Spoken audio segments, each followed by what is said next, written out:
Listo. Iniciamos entonces.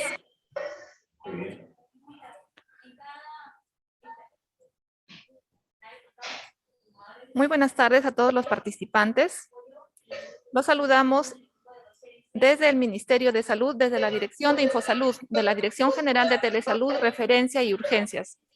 Hoy, martes 19 de julio, empezaremos la telecapacitación Familia y Salud Mental, a cargo del doctor Yuri Velasco Lorenzo, psiquiatra del Hospital Nacional Docente Más de Niños San Bartolomé del Ministerio de Salud. Antes de dar inicio, les recordamos que pueden realizar sus preguntas a través del chat, tanto de la plataforma Zoom como del canal de YouTube Telesalud Minsa Telecapacitaciones, donde estamos transmitiendo en vivo. Doctor Yuri Velasco Lorenzo, es un honor contar con usted. Lo escuchamos atentamente. Buenas tardes.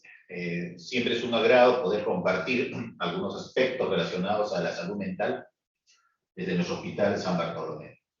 Bueno, para empezar la presentación de hoy día, lo que quiero hacer una pequeña introducción. ¿Por qué el título Familia y Salud Mental? Bueno, la organización más importante que tiene una persona cuando está en el seno del hogar es pues la familia, ¿no? Entonces la familia es donde se generan una serie de interacciones, existen una serie de relaciones y la forma de actuar y la forma de la personalidad y la conducta que se genera en este nuevo individuo es la que va a adoptar, finalmente va a definir mucha de los problemas o trastornos que pueda tener en la mayoría de los casos, o a través también algunas de las elementos de afrontamiento que pueda él implementar cuando tenga alguna situación crítica. Por eso que es importante tener en cuenta que en la familia hay que buscar aquellos elementos que nos permitan identificar qué puede ser aquello que puede estar causando una situación de conflicto, ¿no? Por eso que este tema de familia y salud mental tiene mucha relevancia. No vamos a ver acá terapéutica, ¿no? Lo que vamos a ver es un poco conocer, ¿no?, cómo son los tipos de familia o cómo son las interacciones en el interior de la familia para poder nosotros establecer cuáles son esas características que pueden llevar en algún momento a un trastorno o algún problema de tipo de salud mental. Entonces, en ese sentido, cuando nosotros hablamos que la familia es el marco que contiene a los miembros que crecen en ella, se la concibe como un sistema abierto, como una totalidad. Cada uno de los miembros está íntimamente relacionado y por lo tanto la conducta de cada uno influirá en los demás. Esto es importante tener en cuenta porque la familia viene a ser algo así como las bolas de una mesa de billar. Cualquier movimiento que se haga en una de las bolas o algún componente o miembro de la familia de esta familia va a también implicar algún tipo de movimiento, algún tipo de interacción, algún tipo de consecuencia en cualquiera de los otros componentes de la familia. Y es un sistema abierto porque dentro de la familia funciona como un sistema, funciona como una célula, ¿no? De tal forma que este sistema recibe influencias del entorno en el cual está incluido, en el caso de la familia, de su vecindario, de la sociedad, del tema laboral, del tema académico, pero también sufre la influencia desde el interior, es decir, de las motivaciones, de las formas de pensar, de las conductas de cada uno de sus miembros. Por lo tanto, es un sistema abierto que interacciona tanto con el entorno como al interior. Y cada uno de sus miembros está íntimamente relacionado. Los miembros de una familia están relacionados con una serie de elementos que pueden ser de jerarquía, que pueden ser de las actividades que realizan permanentemente, de tipo emocional, pero se encuentran íntimamente relacionados. Y por lo tanto, la conducta de cada uno de ellos influye en los demás, a semejanza de las bolas que pueden estar en una mesa de billar. Por lo tanto, si queremos nosotros implementar una definición de familia con este proceso evolutivo de las sociedades, el tema de familia el concepto ha ido un poco cambiando porque existen familias monoparentales, existen familias que viven con los abuelos, existen familias reestructuradas, existen una serie de características que hace muy peculiar a las familias que antes nosotros veíamos como la familia típica, nuclear o patriarcal. Sin embargo, existen algunos elementos que podemos reconocer para nosotros poder hablar de familia.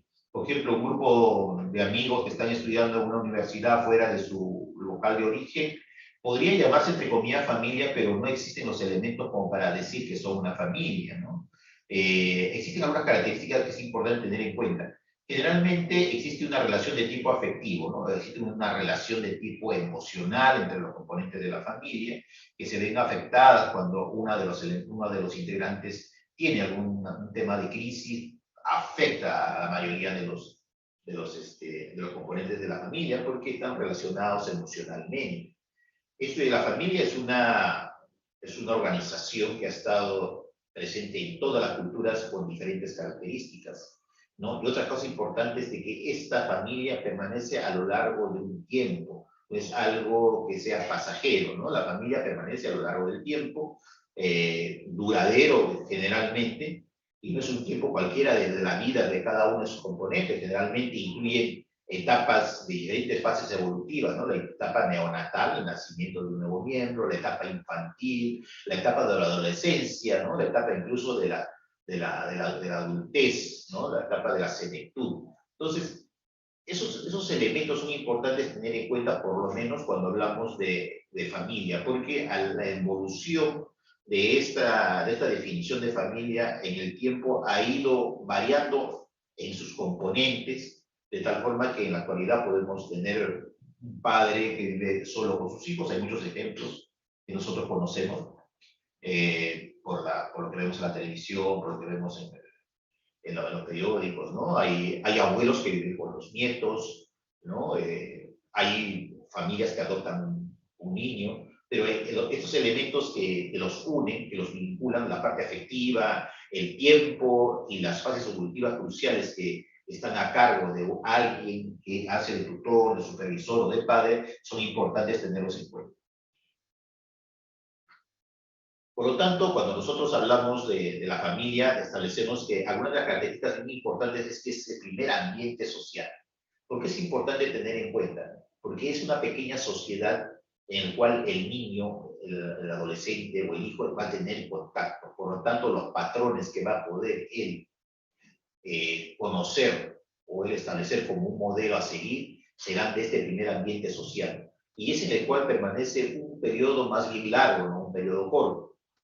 Es también importante saber de que en ese ambiente social hay personas que hacen personas adultas que hacen de padre o alguien sustituto que toma ese tipo de condición, de tal forma que actúan en forma recurrente con ellos, ¿no? O sea, viendo las formas como ellos solucionan sus problemas, cómo ellos realizan sus actividades al interior de la familia, actividades que pueden ser para nosotros comunes y frecuentes, como por ejemplo el aseo, la higiene, la limpieza, el hacer las tareas, las actividades normales de la casa. Todo esto de aquí tiene generalmente una persona, un tutor, un adulto que se encuentra interaccionando, vigilando, supervisando y implementando modelos de realizar o solucionar estas actividades o problemas.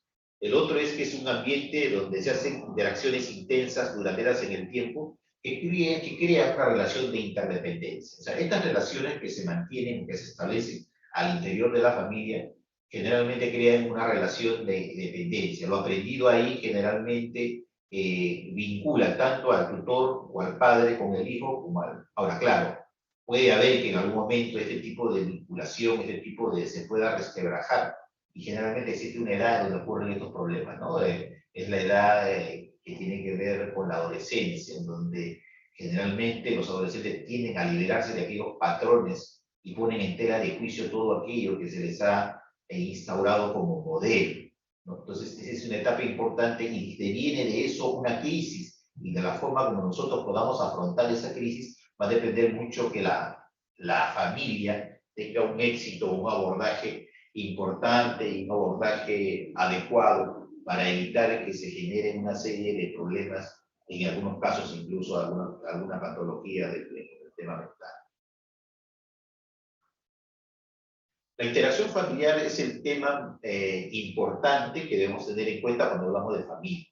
Las interacciones entre los padres y los hijos, las interacciones entre los cónyuges, las interacciones entre los abuelos y los padres, entre los abuelos y los nietos, entre los tíos, todas estas interacciones familiares que tienen que ver con el tema de la alimentación, con el tema de la protección, con el tema del cariño, de la instrucción, del tema de renunciar a ciertas cosas por la familia, a sacrificarse por ella, tienden a organizarse en torno a algo, ¿no? Hay familias que se preocupan mucho por el tema de la alimentación, hay familias que se preocupan mucho por el tema de la protección, otros se preocupan más por los hijos, con no ser muy cariñosos, a incluso renunciar a ciertas cosas personales de los padres por darle a los hijos, ¿no? Define un tipo o una característica familiar, ¿no? Y se organizan a veces a través de esto, pero básicamente la familia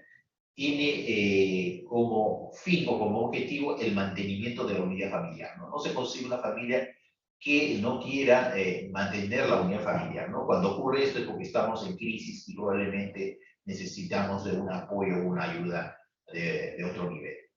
Se favorecen las relaciones que mejor concuerdan con las convicciones ideológicas personales. Es cierto que cuando dos personas asumen el rol de padres, ¿no? Cada uno viene con un planteamiento de lo que quiere para su familia, ¿no? Y entonces se trata de inculcar esas creencias o esa metodología o esos objetivos planteados independientemente por cada uno de ellos hacia los hijos, ¿no? Pero esto es importante tener en cuenta de que esas formas de ver qué es lo que queremos para nuestras familias, debemos ponernos de acuerdo, porque generalmente puede generarse también ahí una crisis, ¿no? Vemos, por ejemplo, es común ver en los diarios, en la televisión, cómo dos personas mediáticas de pronto forman una familia y viven, ¿no? Un modelo de familia, digamos, ideal, ¿no? A través de las cámaras, ¿no es cierto? Donde el papá muy joven, ¿no?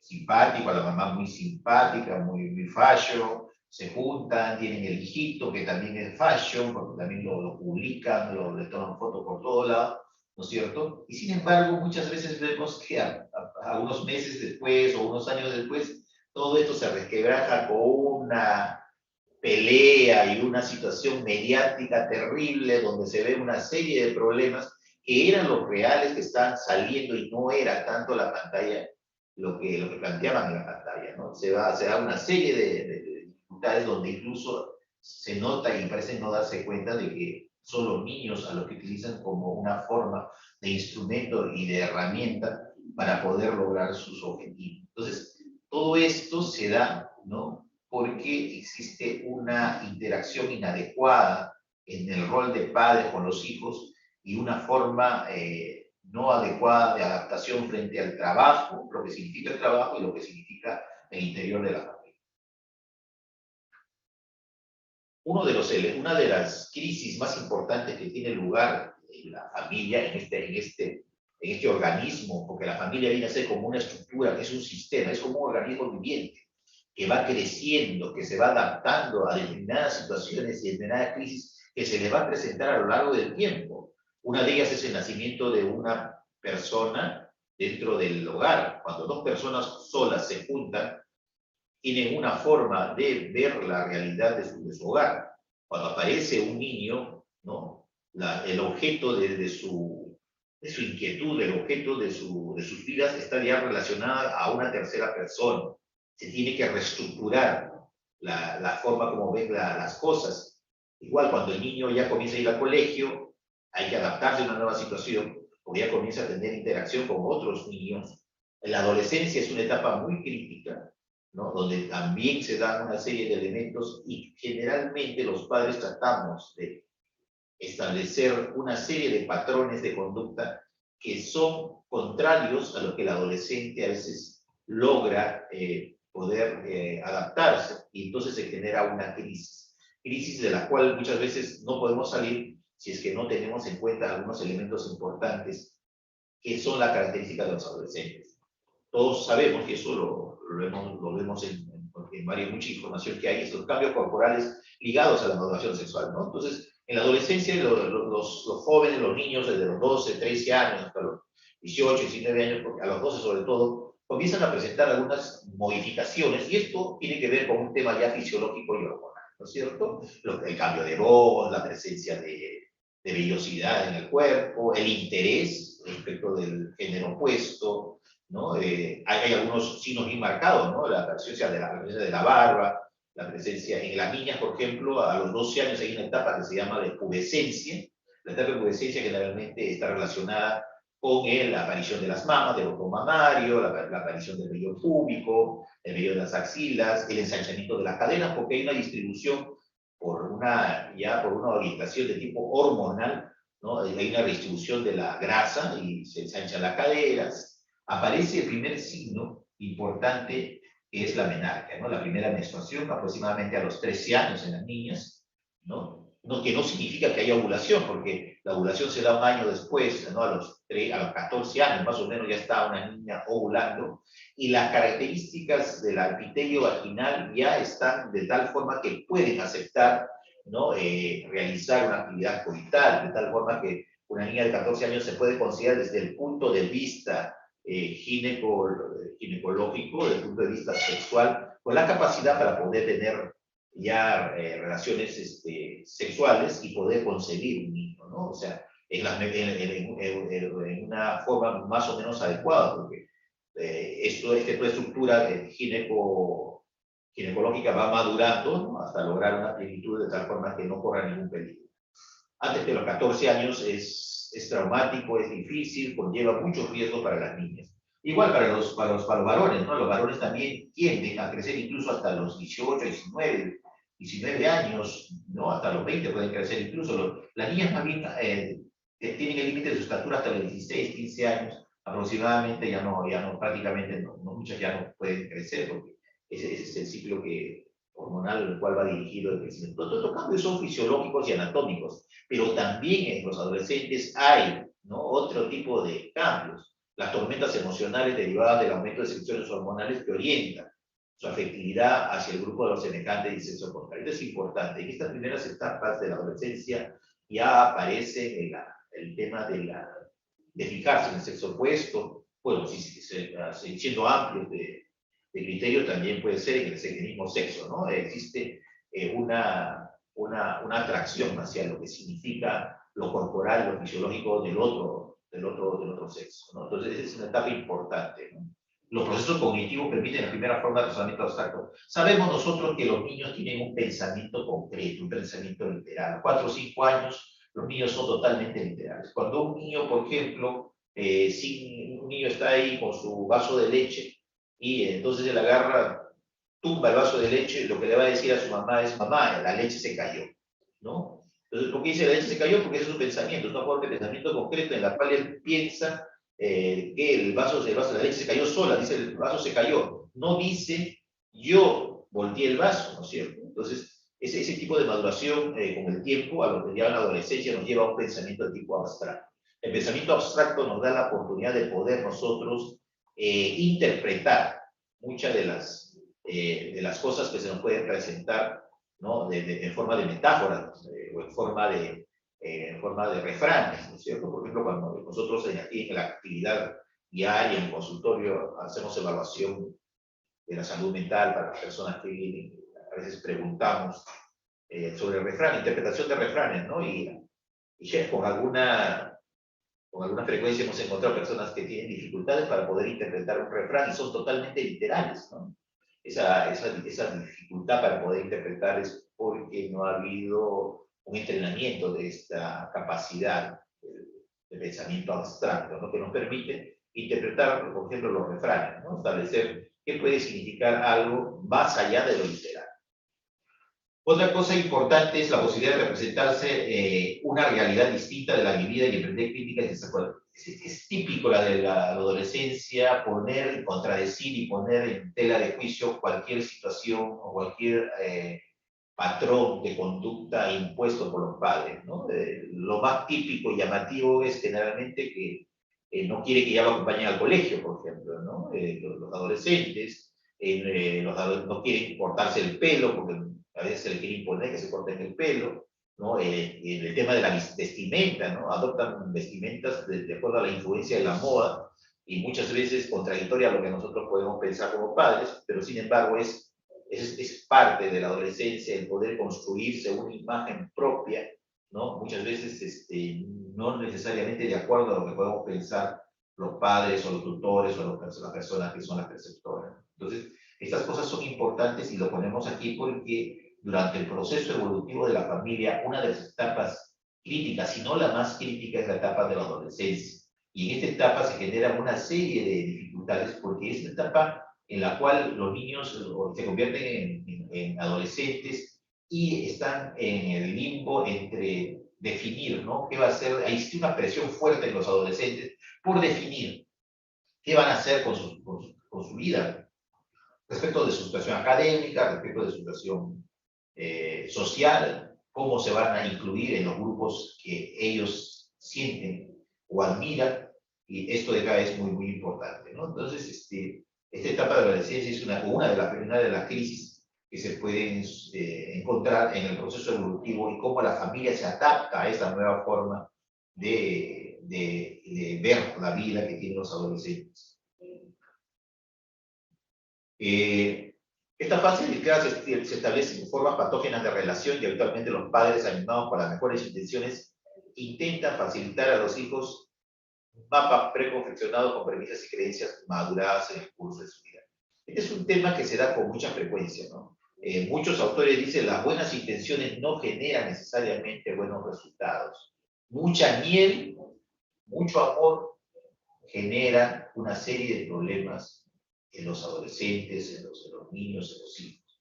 Y esto se puede ver, hay múltiples ejemplos, nosotros conocemos a nivel de la publicidad, a nivel de los periódicos, muchas de las estrellas, digamos, de diferentes áreas, en el deporte, en el cine, personas muy cultas, que muchas veces aparecen sus hijos metidos en una serie de problemas, en una serie de dificultades, ¿no? Que nos hacen ver de que debe haber existido ahí una relación de tipo patógena que no ha permitido encontrar, ¿no? Un afrontamiento adecuado, porque hay una tendencia del padre a querer imponer los mismos patrones y las mismas formas de solución a su adolescencia, traspolarlo a la adolescencia del hijo.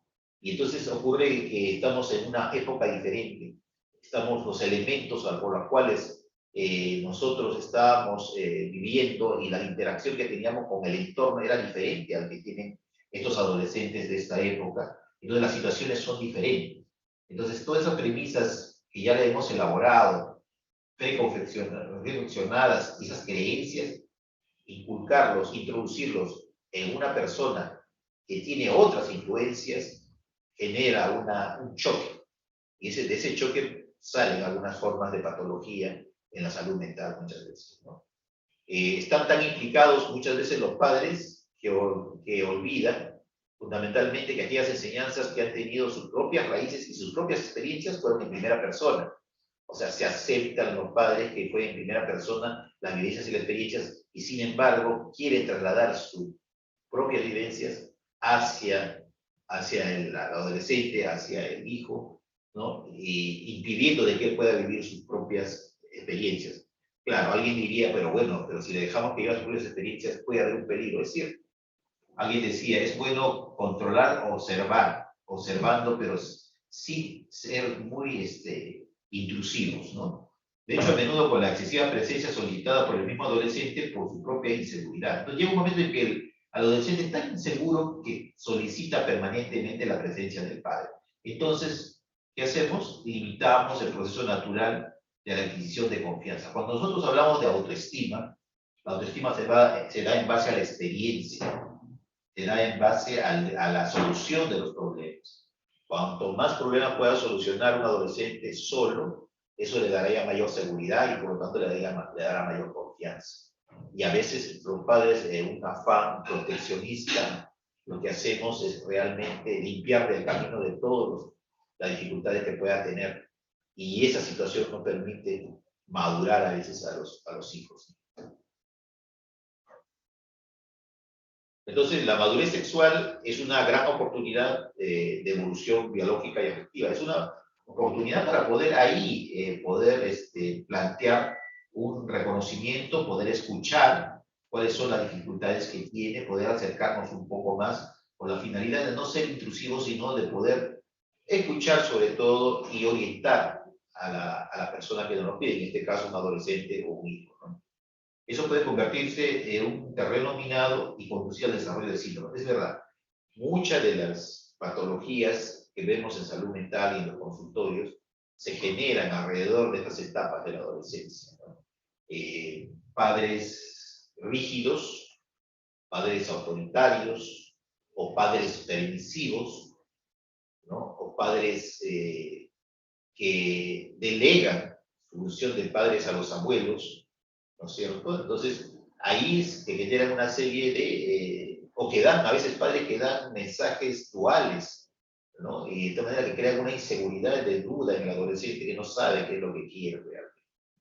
Una serie de flujos de mensajes desequilibrados, ¿no? Y que crean un riesgo, ¿no? El temor genera mucho riesgo en los adolescentes, sobre todo cuando se profesa una determinada religión, el conculcar que determinadas actividades que puede hacer un adolescente genere pecado, genere que es un pecado, crea una controversia, una situación de confrontación al interior del adolescente que puede terminar siendo un problema de salud mental, ¿no? Por ejemplo, teníamos el caso de un niño, un adolescente de 13 años que se había iniciado en el tema de la masturbación, pero en una familia religiosa muy rígida, ¿no? Que establecía de que esto era un pecado y que todas las personas que realizaban esta actividad se iban a ir al infierno. Entonces le creaba un conflicto a este adolescente que terminaba siendo un tema de salud mental, ¿no? Un tema de depresión,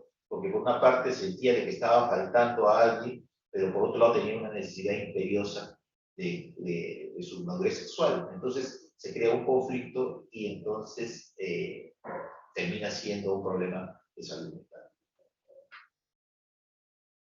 El adolescente, por su parte, advierte la intensidad, nuevas cargas de energía y sobre todo de la novedad. El adolescente es una persona que busca todo aquello que sea novedoso y trata de integrarse a los grupos que están en su entorno, ¿no? Entonces, es una persona que generalmente tiende a identificar la injusticia en diferentes ámbitos, ¿no? Y propenso a luchar contra ella, ¿no? También se siente con mucha energía, ¿no? Y quiere construir una imagen de sí mismo. Entonces ve en el entorno muchos patrones, ¿no? Claro, ahí a veces uno quiere imponer el patrón de la casa. Si el papá tiene un patrón de un modelo a seguir, como se ve en la figura, ¿no? El papá con la corbata, con la camisa blanca, con los lentes, es un patrón impuesto, ¿no? Pero sin embargo, a veces los adolescentes tienen más bien a seguir patrones de su época, ¿no? De la moda, ¿no? Y entonces se revela, ¿no? Hay dos cosas que pueden ocurrir acá: o se revela contra esos patrones, se deja el pelo largo, ¿no? Se pone ropa diferente, ¿no? Poleras, pantalones ajustados, zapatillas, ¿no? En otro caso se pone sumiso. Se pone sumiso y acepta lo que le imponen, pero eso significaría muchas veces que no puede integrarse a los grupos en los cuales él quiere integrarse. Y ocurre lo que a veces ocurre con los adolescentes, de que sufren una marginación y una discriminación del entorno, por ejemplo, de la escuela, ¿no? Donde es generalmente donde están ellos, se reúnen con mayor frecuencia. La evolución de la familia. Como yo les decía, la familia funciona como un sistema. La familia va transformándose a lo largo del tiempo, se va adaptando a diferentes situaciones. La familia sufre a resquebrajamientos, incluso la familia puede morir o desaparecer alguien, un componente de la familia, o puede agregarse un nuevo componente de la familia, o puede reestructurarse la familia. O sea, la familia se va avanzando a través del tiempo, se va reestructurando, se va adaptando, va cambiando, ¿no? Hay una morfogénesis, como se llama, pero también hay una evolución en la familia. Entonces, depende cómo la familia se adapte a las diferentes crisis que va a significar el nacimiento del niño, el colegio, la adolescencia, el matrimonio de los hijos, la universidad, finalmente los hijos que se van de casa, ¿no? Y finalmente el nido vacío que le llaman, ¿no? El nido vacío es cuando la pareja que inició sola termina sola nuevamente, ¿no? Y entonces los objetivos que al inicio eran, ¿no es cierto?, tener una familia, educarlos, trabajar para que tengan su profesión, ¿no?, lograr una comodidad económica y una posición social, al final tiene que reestructurarse porque ya no hay hijos, el objetivo ya no es eso. El objetivo tendrá que ser probablemente reorientar la relación que tienen ambos con la finalidad de buscar nuevos objetivos que satisfagan a la pareja, si es que todavía están ambos juntos, ¿no es cierto? Entonces, la evolución de la familia es como la evolución de una célula, que tiene un tiempo de vida, ¿no es cierto? Y que se va adaptando a diferentes circunstancias de su entorno. ¿Y la génesis cuál es? El acontecimiento que instiga un modelo familiar, generalmente es el nacimiento de tu hijo, ¿no? Y acá en el hospital tenemos la oportunidad de ver muchas familias que vienen por su primer hijo, ¿no? Entonces uno se pone a pensar en el tiempo cuando uno evalúa para familias que ya tienen hijos grandes, cómo esta familia tiene objetivos tan, digamos, de tipo, de llevar todo por la normalidad, objetivos de formar una familia, de ser una familia feliz, ¿no? Sin embargo, conforme pasa el tiempo, podemos encontrar que no todas logran adaptarse a esa realidad, porque surgen una serie de situaciones y acontecimientos, algunas dependientes de ellos mismos y otras no dependientes de ellos, que van a poner a prueba esta familia, esta estructura que forman al nacer el primer niño, ¿no? Entonces, hay una revisión de la convivencia y la asunción de nuevas responsabilidades alrededor de eso. Ahora, hay un modelo que es el modelo rígido, ¿no? El modelo rígido de familia. El modelo rígido de familia es un modelo en el cual existe siempre la duda de que algo está pasando, ¿no? Por ejemplo, estas familias rígidas ven, por ejemplo, que el adolescente se encierra mucho en su cuarto. Entonces le pone en duda a ellos que algo está pasando, ¿no es cierto? El adolescente se encierra en el baño, ¿no? ¿Por qué se encierra en el baño? ¿Qué dificultades está pasando? ¿Qué cosa, qué es lo que necesitará? ¿Qué cosas hemos hecho mal? Entonces los padres se ponen a pensar, se ponen a estar siempre en duda, comienzan a averiguar, ¿no?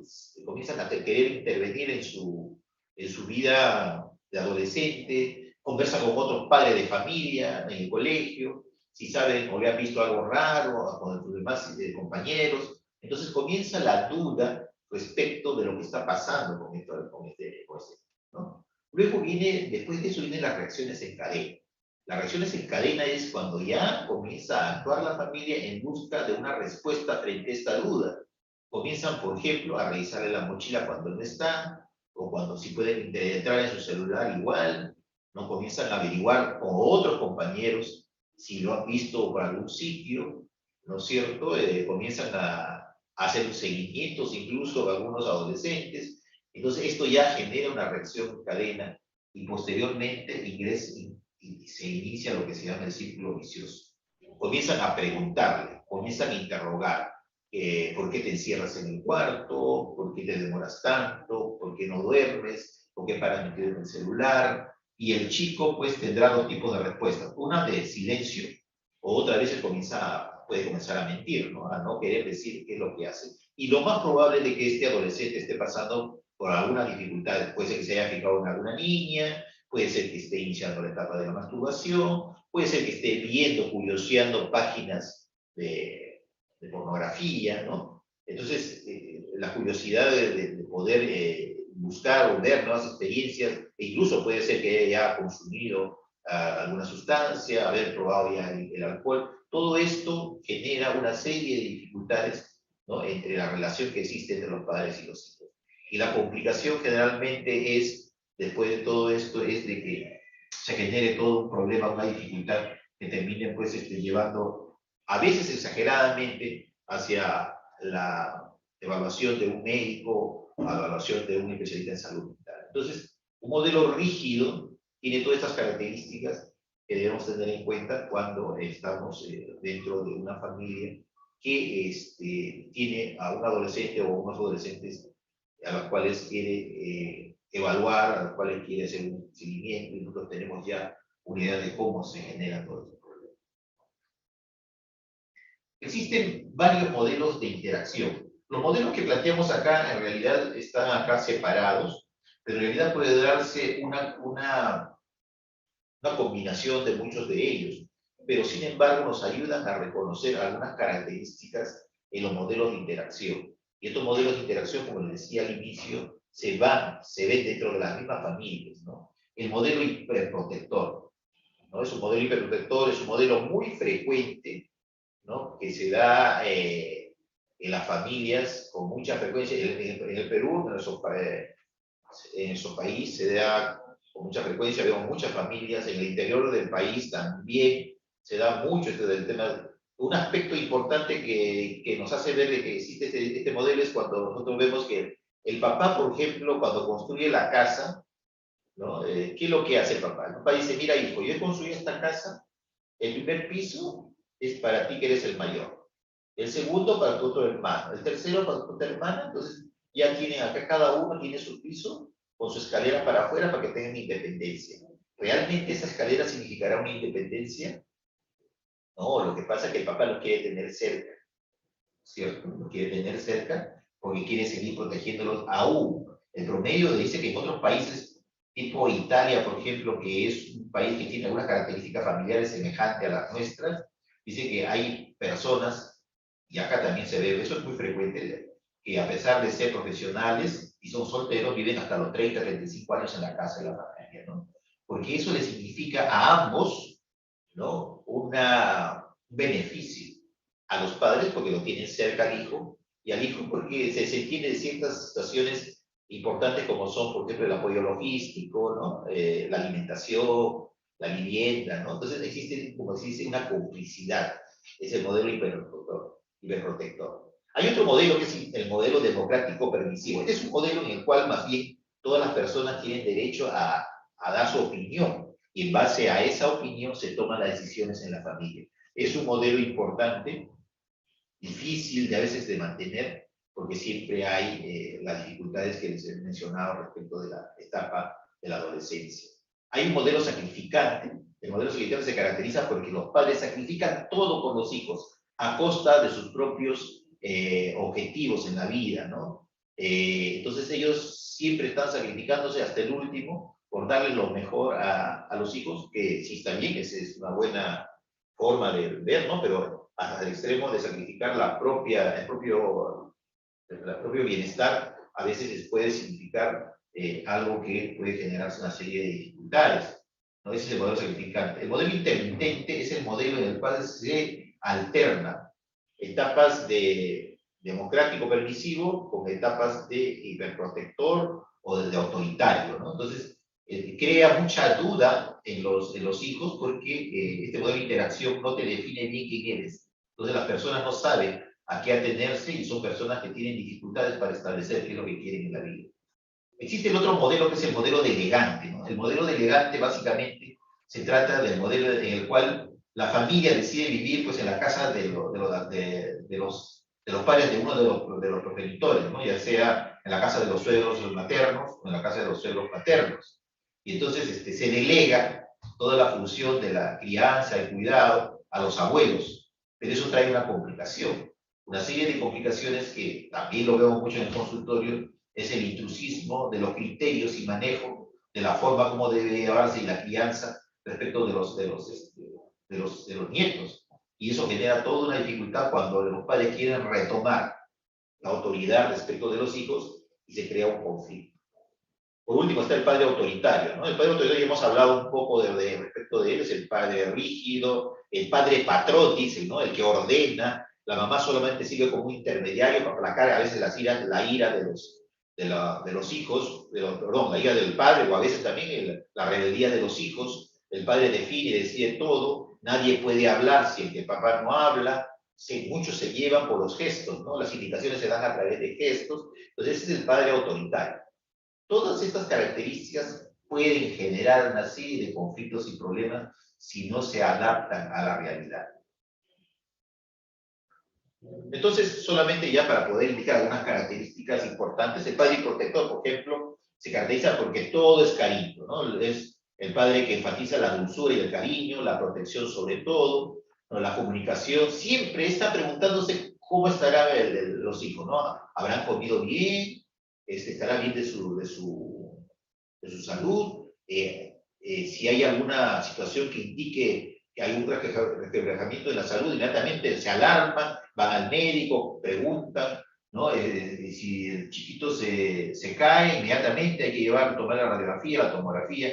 Son padres que están muy pendientes de lo que puede ocurrir. Son padres que se anticipan y previenen todo, ¿no? Entonces, si el niño, la persona o la docente tiene que ir, por ejemplo, a la universidad o si tiene que ir al colegio, ya se anticipan, por ejemplo, por dónde va a ir, que es normal, ¿no es cierto? Que nos anticipemos, pero ellos mismos van, incluso ellos mismos los llevan, los recogen, no les dan la libertad para que ellos en algún momento ya puedan tomar la decisión de ir solos, ¿no? Y si en caso hay una rebeldía, para el caso del padre y protector, existe un reproche, ¿no? Un reproche ante la vida de control, porque a veces estos adolescentes, a pesar de tener un padre que es hiperprotector, quieren salirse, como se dice, del carril. Y entonces ahí viene un reproche del padre. Inmediatamente viene el reproche, viene el castigo, ¿no? Entonces ese es el padre hiperprotector. Existe el padre democrático permisivo, ¿no? El padre democrático permisivo es aquel que lo que prima ahí es el convencimiento y consenso. Todos se ponen de acuerdo para tomar las decisiones más importantes, ¿no? Los argumentos de cada uno de ellos son argumentos válidos y razonables. Las reglas que vamos a implementar aquí en nuestra familia, vamos a ponernos de acuerdo, pactamos, ¿no? Todos están entre armonía y ausencia de conflictos generalmente, y todos tienen los mismos derechos. Entonces, esto acá permite de que esto sea una interacción horizontal, no no una interacción vertical, por lo tanto, existe dificultades para que pueda producirse cualquier crisis, ¿no? Porque todos tienen el derecho a opinar y las decisiones se toman de mutuo acuerdo, ¿no? Entre la familia, entre los hijos, la esposa, ¿no? Y los que participan dentro de la familia.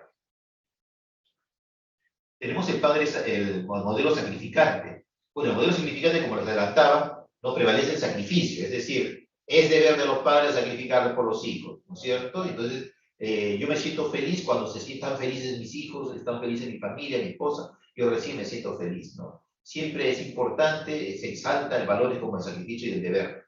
Sin embargo, cuando hablamos en otros entornos, a veces podemos quejarnos de que no hay un reconocimiento a la labor sacrificada que hacemos, ¿no? Entonces, se dan ese tipo de contradicciones en este modelo sacrificado. Existe el otro modelo, que es el modelo intermitente, que se pasa, ¿no? De posiciones rígidas a veces y a veces a posiciones muy flexibles. Entonces se dan mensajes contradictorios, ¿no es cierto? Entonces los que están subordinados dicen, ¿por qué a veces actúa así y otras veces actúa así? Entonces no saben ellos qué tomar, qué decisión tomar, ¿no? Entonces queda mucha duda, también crea mucha crítica porque no hay reglas fijas, ¿no? No saber cómo actuar frente a determinadas situaciones porque a veces una situación ha sido exaltada y ha sido considerada adecuadamente y a veces esa misma acción en otro momento ha sido más bien llamada la atención, ha sido considerada no una buena actividad, no una buena conducta. Entonces crea mucha duda en este modelo intermitente. Existe el modelo delegante, y esto se ve con mucha frecuencia, ¿no? Cuando se crea una familia, ¿no? Esta familia va a vivir en la casa de los suegros, por ejemplo, ¿no? Entonces se inserta en otra familia que ya tiene sus modelos y sus reglas de interacción, ¿no? Puede ocurrir, o incluso puede ocurrir de que la familia no viva cerca, sino que alquile una casa o vive en una casa cerca de los suegros o de los abuelos. Y esto, sin embargo, no evita de que estén permanentemente yendo a comer porque hay invitaciones a la casa de los abuelos y al revés, ¿no? O sea, hay una dependencia de alguna forma para dejar a los chicos en la casa de los abuelos o los abuelos vengan permanentemente a la casa. Y eso crea también una situación de tipo delegante.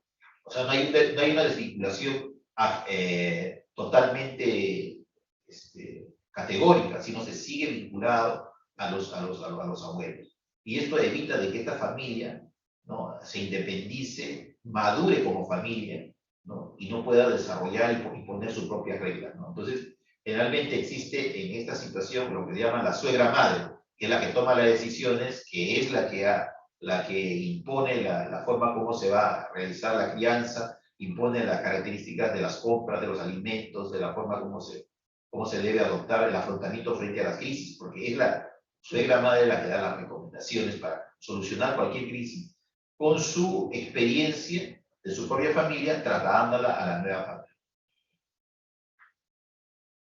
Y el modelo autoritario, ¿no? El modelo autoritario es un modelo que generalmente se generó después de la Segunda Guerra Mundial, el modelo autoritario, ¿no? Ustedes veían que esa figura clásica del papá que viene del trabajo, cansado, y en la puerta le espera la mamá bien arregladita, ¿no? Con los niñitos bien peinaditos, y la mascotita también ahí, ¿no? Y con su periódico, porque papá tiene que venir a comer, sentarse, ¿no es cierto? Y hay que todos estar calladitos, no hablar a bulla, papá tiene que descansar porque viene cansado. Lo que él dice es una orden, el papá patrón, ¿no es cierto? Y todo lo que él diga está basado en la disciplina y el deber, ¿no? El papá no permite que los hijos tengan el tema de la moda, la diversión, eso no es aceptado, tampoco el derroche, ¿no es cierto? La inversión se hace generalmente en el hijo mayor, ¿no? Porque el hijo mayor es el que va a reemplazar al papá en algún momento, ¿no? Entonces, el hijo mayor tiene que ser además el modelo para sus demás hermanos. Entonces, y siempre se habla poco, generalmente se comunica a través de gestos, y los valores que se toman en ese tipo de modelo es autoritario, es absoluto, inmutable e indiscutible. Entonces, estas son las familias que se parecen más al tema de una concepción rígida del manejo de las interacciones dentro de la familia. Y entonces pueden existir varios tipos de crisis, ¿no es cierto? Por ejemplo, una crisis que aparece es la desgracia inesperada. La desgracia inesperada que se produce es cuando, por ejemplo, se debe a fuerzas ajenas a la familia, ¿no? Que no son previsibles sino purgantes. Por ejemplo, lo botan de trabajo al papá, es una crisis que la familia tiene que afrontar y adaptarse a esta nueva situación. O muere un familiar, ¿no es cierto? O en el caso, por ejemplo, de la pandemia, ¿no es cierto? El caso de la pandemia también genera una crisis familiar. La familia tiene que adaptarse a una nueva situación. Si el padre trabaja o no trabaja, o era independiente, o trabajaba para el Estado, si la madre trabajaba o no trabajaba, es una desgracia inesperada que hace que esta familia la ponga a prueba y tenga la capacidad de afrontamiento a una nueva situación. Entonces, eso se llama un tipo de crisis denominada la desgracia inesperada. Existen otras crisis que tienen que ver con la crisis de desarrollo. Estas crisis de desarrollo son universales, son previsibles, es lo que decíamos, el nacimiento de un niño, la presencia del adolescente, ¿no es cierto? O la universidad, el chico que ya tiene que salir, que ya tiene que manejar un carro, ¿no es cierto? El tema de la sexualidad es importante, ¿no es cierto? Como el adolescente ya a veces ha empezado a tener relaciones sexuales. ¿Cómo afrontamos eso? ¿Lo descubrieron, no lo descubrieron? ¿Le cuenta a la hija, no lo cuenta a la hija? ¿Lo cuenta el hijo, no lo cuenta el hijo? Todos estos temas se denominan crisis de desarrollo, ¿no? Son previsibles, son universales. A todo el mundo el proceso biológico le va a ocurrir. Entonces, ¿cómo afrontar eso? ¿Cómo la familia se adapta a esta nueva situación? Eso es importante tener en cuenta. Existen las crisis estructurales. Esas crisis estructurales generalmente vienen a ser problemas que están dentro de la familia, pero que con cierta periodicidad aparecen y crean un problema, ¿cierto? Entonces, muchas de estas familias, más bien, su esfuerzo no es por el cambio, sino por evitar el cambio. Y se dan familias que tienen generalmente a una persona dentro de la casa, por ejemplo, puede ser una persona que es consumidor de sustancias, ¿no es cierto? Una persona que es alcohólica, o una persona que, por ejemplo, tiene otra familia, ¿no? Entonces, eso genera una crisis estructural, ¿no? Que permanentemente, si bien es cierto, está en un equilibrio durante un tiempo, cada cierto tiempo se genera la crisis, ¿no? Y muchas veces esta familia lo que hace es de que se mantenga todo tal como está, ¿no? A pesar de que hay un problema, pero se mantenga todo para evitar de que se despierte esta crisis, ¿no? Y se despierta cuando se genera un problema. Por ejemplo, en el caso de que tiene un familiar que es alcohólico, y el familiar es alcohólico, va a tomar en la calle, viene a la casa, come y se acuesta y no hace ningún problema. Todo está tranquilo. Pero ¿qué pasa si de pronto, a veces, este alcohólico consigue, de alguna forma, dejar de tomar por un tiempo, ¿no?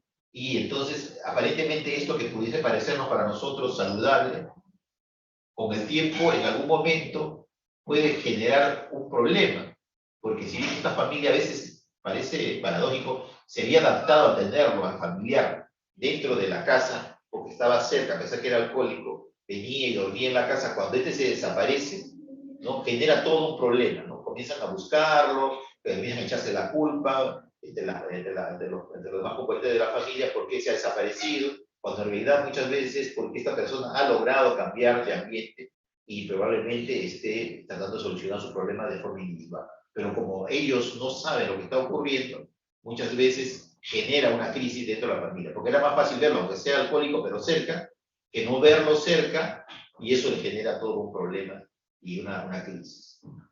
Existen otras crisis que son la crisis de desvalimiento, ¿no? Esto ocurre generalmente cuando dentro de la familia existe una persona enferma crónica, ¿no es cierto?, que hace de que los cuidados que tenga que dar la familia a esta persona se vean sobrepasados, cuando ya no pueden, desde el punto de vista económico y social, solucionar el problema de esta persona que está dentro de la familia y tiene que estar sujeto a la ayuda externa, como por ejemplo puede ser una ayuda económica y social de algún ente externo, de una ONG, o de otra persona es dependiente, porque tenemos una persona con secuela de ACV en la casa, a las cuales nosotros estamos permanentemente ayudando, porque es un familiar nuestro, pero llega un momento, por ejemplo, que tiene una crisis esta persona y necesitamos un apoyo de un profesional y no podemos trasladar a esta persona y tenemos problemas también económicos, ahí se nos crea una crisis por desvalimiento. Nuestra capacidad para poder solucionar este problema ya no depende de nosotros.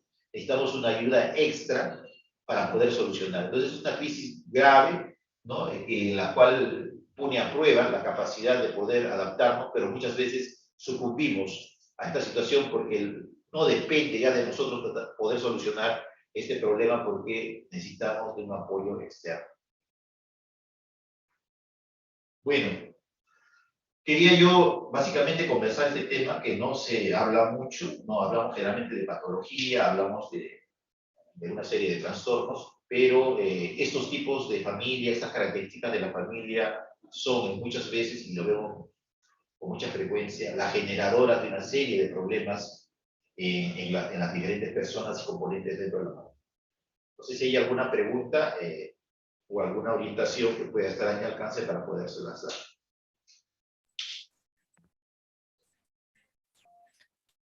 Muchas gracias, doctor Yuri Velasco Lorenzo, por su excelente presentación. Y efectivamente, a continuación pasaremos a las preguntas. Nos preguntan, por ejemplo, ¿cuáles serían los primeros auxilios para un familiar que está pasando por algún problema de salud mental que la familia pueda haber identificado? Por favor. Claro, lo primero que tenemos que hacer siempre es identificar cerca de nuestra área geográfica un centro que haya un profesional que lo pueda ayudar adecuadamente, ¿no?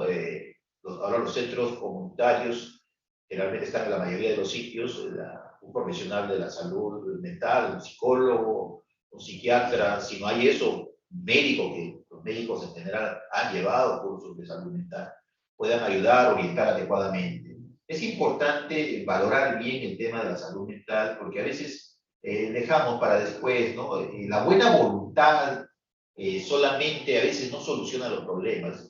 Con mucha frecuencia vemos que le dicen a alguna persona que está pasando por una situación crítica, pon de tu parte, salve a tus amigos, anda, diviértete. El consejo es muy bueno, ¿no? Pero a veces ya el nivel ha sobrepasado a la persona y es bien difícil que pueda salir sola. Entonces en ese momento necesita ya una ayuda profesional, ¿no? Entonces yo creo que ese es el momento de poder salir a buscar a un profesional de la salud mental, psicólogo, psiquiatra, médico, alguien que conozca, que haya llevado, que conozca un tema de salud mental. Muchas gracias por su respuesta, doctor. Y tenemos una nueva pregunta, por favor.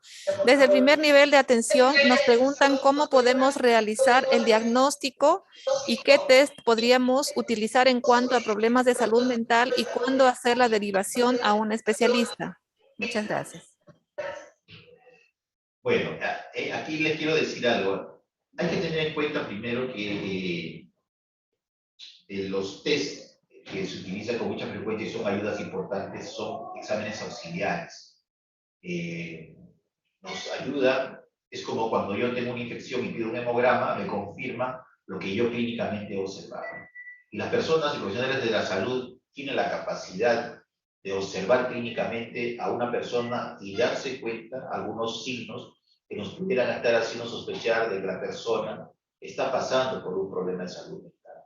Entonces, lo primero que hay que hacer es recurrir, ¿no es cierto?, derivar, cuando vemos que este problema de salud mental está produciendo dificultades en el entorno familiar, en el entorno laboral, en el entorno académico, en el entorno relacional.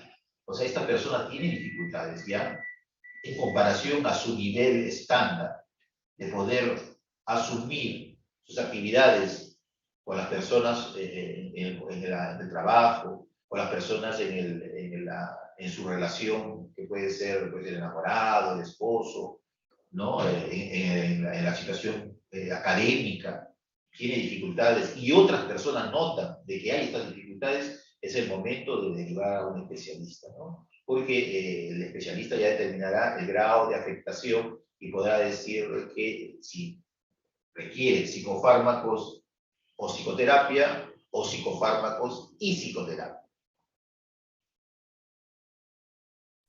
Muchas gracias por su respuesta, doctor. Tenemos una nueva pregunta también.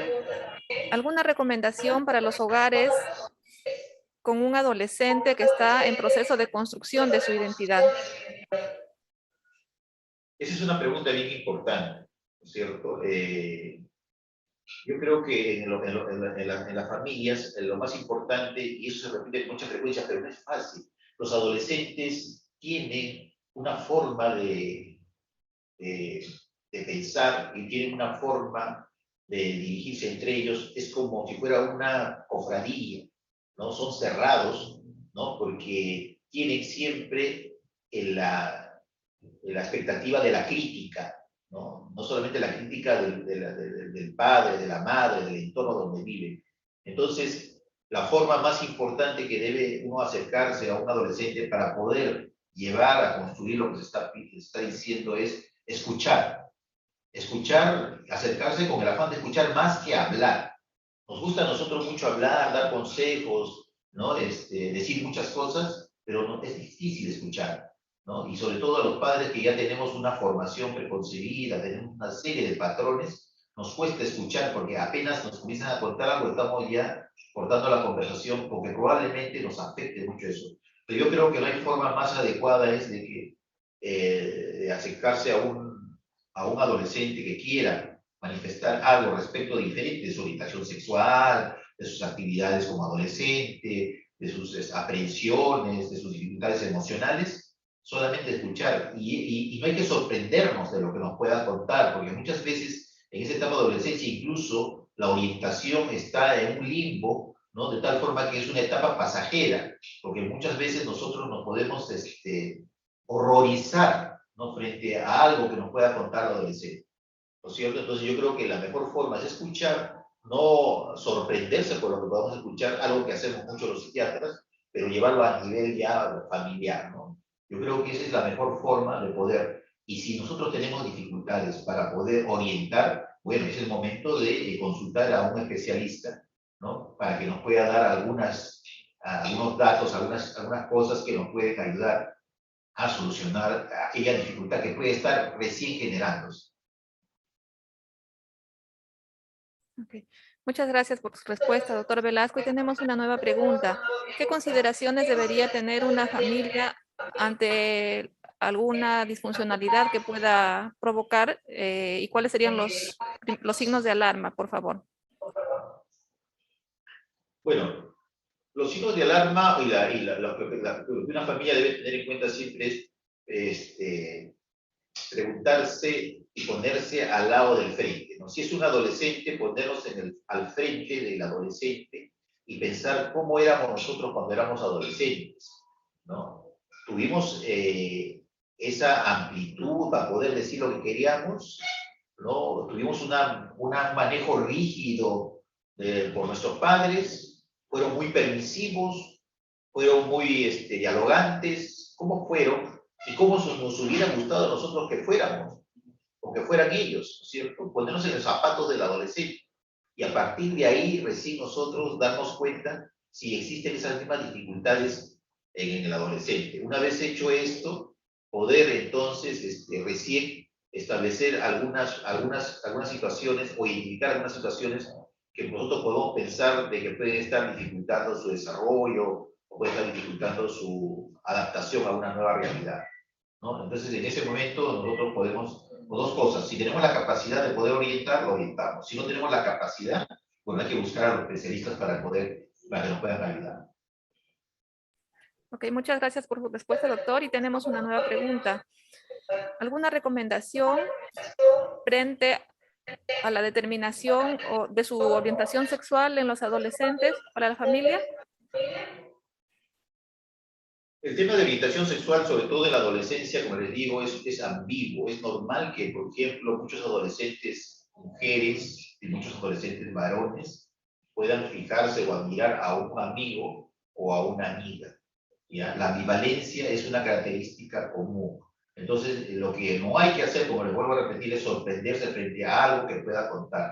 Podemos esperar de que eso sea pasajero, y si no lo es, lo mejor que podemos hacer es respetar esa situación y más bien tratar a la persona y reconocer que es un ser humano y es un hijo o una hija, ¿no? Que merece todo el respeto y merece toda la consideración. Lo peor que puede hacerse, y eso lo dicen muchas personas que son gays, muchas personas que son LGTB, ¿no? Lo peor que puede ocurrir en su casa fue el rechazo que recibieron en su familia y en su entorno, ¿no? Eso no generó más bien de que esto se revertiera como ellos consideraban de que era anómalo. Al contrario, reforzó mucho más esa situación. Entonces, frente a un adolescente que cuenta con esa situación, lo que creo que hay que hacer es ser tolerantes. Ser tolerantes, escuchar bastante, ¿no? Y no considerar esto como una enfermedad, sino más bien buscar a alguien que te pueda dar alguna orientación de cómo asumir, porque se entiende de que el padre, ¿no? Generalmente cuando se le comunica este tipo de situaciones, se ve golpeado y siempre comienza a buscar culpables, a sí mismo o en el entorno, como si esa situación fuese pues una enfermedad, como si fuese algo grave que está sucediendo, ¿no? Entonces, yo creo que escuchar bastante, ¿no? Asumir esa situación, tener en cuenta que es la etapa de adolescencia donde hay ambivalencia y es frecuente, ¿no? Y seguir para adelante con las personas que pudiesen a uno darle mayores datos de algo que uno probablemente pueda desconocer. Muchas gracias, doctor. El doctor Yuri Velasco Lorenzo, psiquiatra del Hospital Nacional Docente Madre Niño San Bartolomé del Ministerio de Salud. ¿Tendrá usted algunas recomendaciones finales para los participantes? Bueno, una recomendación más que todo una inquietud, ¿no? O sea, en algunas instituciones antes había lo que se llamaba la escuela de padres, ¿no? Y yo creo que los centros de comunitarios y los especialistas en salud mental deberíamos tomar esa iniciativa y, no sé, y implementarla de alguna forma en nuestros centros, ¿no? Porque la génesis de donde se origina muchas de las dificultades que después vemos en los consultorios se dan generalmente en las familias. Y si tenemos la posibilidad de anticiparnos en esa familia joven que recién inicia con un hijo o todavía recién están formulando, pensando tener un hijo o conformarse como pareja, esa es la oportunidad adecuada que no debemos perder de vista y poder ahí comenzar a dar una orientación efectiva para lo que se viene, es todo lo que hemos conocido como el ciclo evolutivo de la familia. Solo eso, gracias.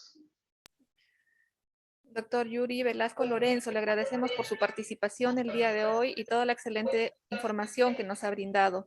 Muchas gracias también al equipo de Telesalud del Hospital Nacional Docente Madre Niño San Bartolomé del Ministerio de Salud por la articulación y desarrollo de esta importante telecapacitación. Muchas gracias a todos los participantes por la atención prestada. Podrán volver a visualizar esta telecapacitación en el canal de YouTube Telesalud Minsa Telecapacitaciones, a donde los invitamos a suscribirse y compartir esta valiosa información. Tengan ustedes muy buenas tardes. Buenas tardes.